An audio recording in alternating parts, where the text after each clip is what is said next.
बुलेटिनची सुरुवात करूया महत्त्वाच्या ब्रेकिंग बातमीने। महाराष्ट्राचा दौरा आटपून भोपाळला रवाना होण्यापूर्वी अमित शाह यांनी उपमुख्यमंत्री एकनाथ शिंदे या दोघांमध्ये सह्याद्री अतिथीगृहावर सकाळी 9:30 वाजता बैठक संपन्न झाली आहे। जवळपास 1 तास अमित शाह आणि एकनाथ शिंदेंमध्ये चर्चा सुरू होती। रायगड दौऱ्यादरम्यान सुद्धा एकनाथ शिंदे अमित शहांसोबत होते।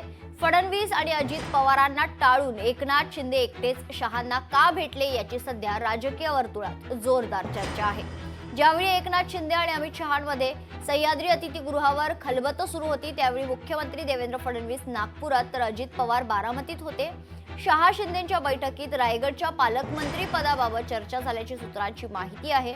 सेनेच्या मंत्र्यांच्या खात्यांना योग्य निधी मिळावा अशी मागणी देखील केल्याची सूत्रांची माहिती आहे।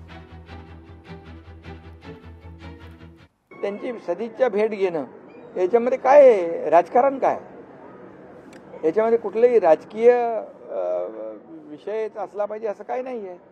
त्यामुळे सदिच्छा भेट आहे। सदिच्छा भेटीच्या दरम्यान महाराष्ट्रामध्ये राज्यामध्ये काही विकासाची कामं सुरू आहेत, प्रकल्प सुरू आहेत। केंद्र आम्हाला मदत करते। आदरणीय प्रधानमंत्री मोदीजी आपल्या सरकारच्या मागे उभे आहेत, गृहमंत्री उभे आहेत। त्यामुळे हे काही असं विशेष काय तुम्हाला वाटण्याची म्हणजे कुणालाही आवश्यकता नाही। दरम्यान यावर आता आदित्य ठाकरे आणि स्वतः उदय सामंत यांनी देखील प्रतिक्रिया दिली आहे। ऐकूया। महत्त्वाची गोष्ट हीच आहे की काल घरी कोणाच्या जेवायला गेले होते हे खूप मोठे संकेत आहे। हे यशस्वी गटांनी किंवा जे तिथे आता हळूहळू पैशासाठी वगैरे जातात त्यांनी लक्षात घ्यावं की पुढच्या काही दिवसात काय होणार।